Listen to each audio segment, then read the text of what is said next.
Bismillahirrahmanirrahim. Assalamu alaikum, dear students. Hope you are fine and safe at your homes. My name is Farhan Faisal Sheikh. I am lecturer in Fine Arts, Dean of Arts and Social Sciences, University of Education, Lower Mall Campus, Lahore. My specialization is graphic design. I am going to teach you the subject Communication Design. The course code of this subject Fine 3120 BFA Honors 6th Semester Session 2017-21. Lecture number 10 Contemporary Graphic Designer. This lecture is very important for the students of graphic design.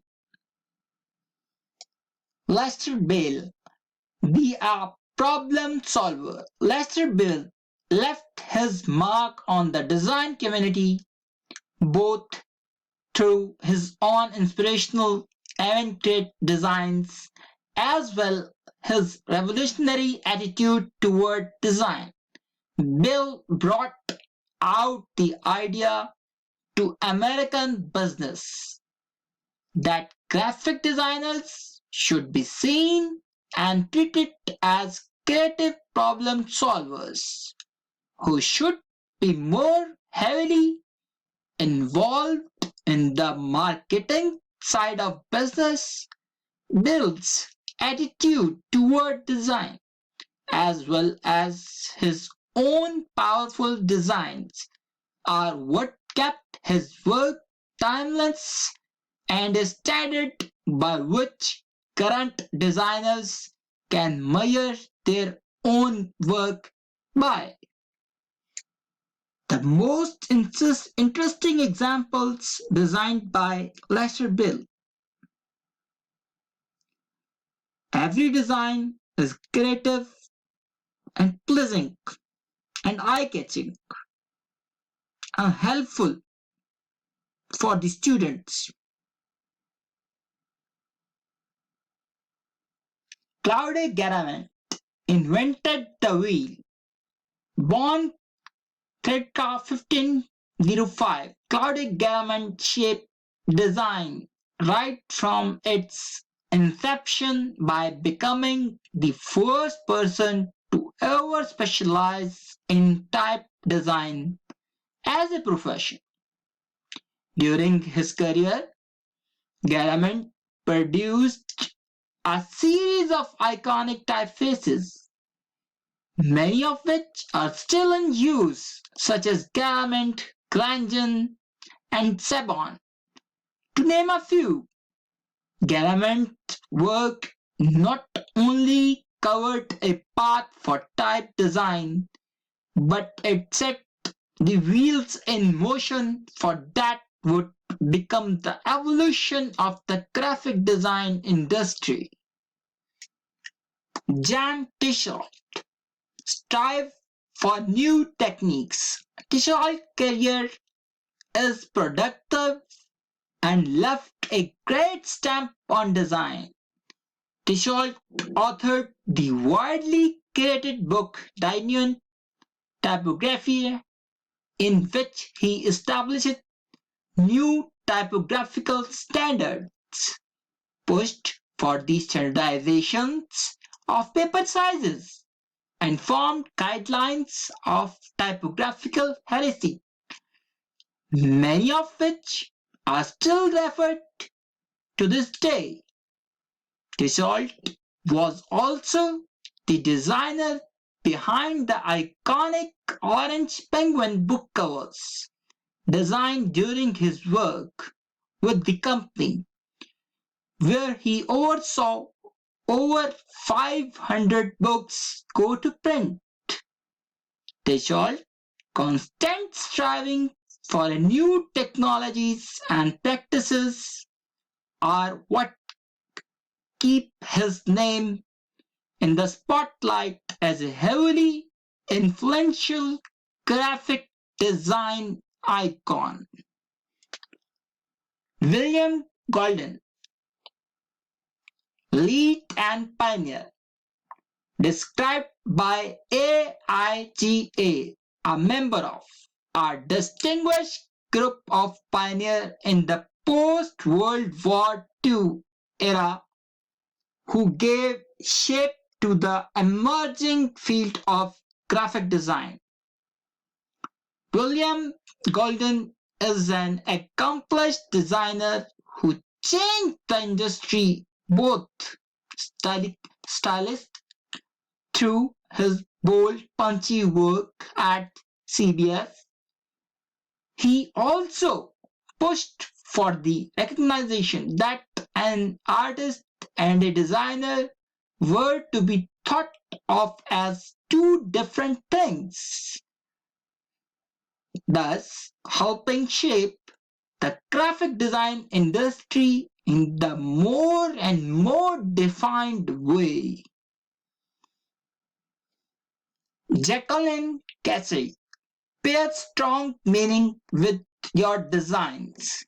Jacqueline Casey was a graphic designer known for her heavily influential Swiss-inspired posters. It was her work that helped to introduce the MIT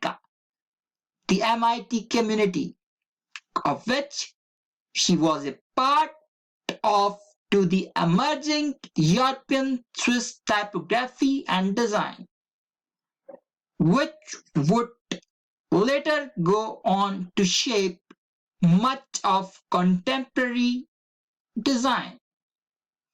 Cass's work is still considered a paragon of what can happen when you pair a clean, strong design with a powerful and impactful meaning. Thrive Painless. Break free from limitations. Cy Painless design career extended over a lot of high-profile magazines, from Vogue and Vanity Fair to Glamour, 17 and Charm. Her career was also full of a lot of firsts. She was the first female designer to become a member of the Art Directors Club in New York, the first autonomous female artist director for a magazine. She was also the first designer to hire fine artists to illustrate mass market publications, which began a long-standing trend within magazine design that would go on to shape the magazine design industry. Susan Carey, bring your designs to technology. Susan Carey is a contemporary designer who left a large mark on design when she developed a series of interface element designs for the Apple Macintosh in the 1980s at Apple and Steve Jobs Next. Some of her work you may be familiar, which is the Monaco typeface, Geneva typeface, the command key symbol on Apple keyboards, as well as icons like the trash can, the paint bucket tool, the lasso tool, the floppy disk, save icon, etc. Many of these examples of Carey's work are still in use in some capacity, and a majority have influenced much of current interface design. Abraham Gaines, maximum meaning, minimum means. Abraham Gaines was an official World War II artist who is well recognized for his punchy, political-driven poster design. Gaines' work set a trend for designers everywhere by demonstrating his own personal motto, Maximum meaning, minimum means. Meaning that while the message and communication should be strong, the design should stay simple, clean, and direct. Erwin Hoffman blend minimalism with context and meaning. Hailed as a legend of Swiss design, Erwin Hoffman was a designer who inspired designers past and present with his powerful, clean designs and his consistent encouragement of designing with context and meaning. Hoffman's work characterizes Swiss designs with purpose, making his work a model of effective, timeless, and thoughtful design. Joseph Mueller Brockman. Go with the grids. Urblay, one of the most well-known Swiss designers, Joseph Mueller Brockman's body of work captures the ins and outs of Swiss designs, from the geometric shapes, clean sans serifs, and the vibrant colors. Though one of Mueller Brockman's greatest legacies in his role in the development and use of the grid system in graphic design, a tool which is still widely credited and used daily by designers. My dear students, you can ask any question regarding this lecture from me without any hesitation. Thanks. Take care. Allah Hafiz. Best of luck.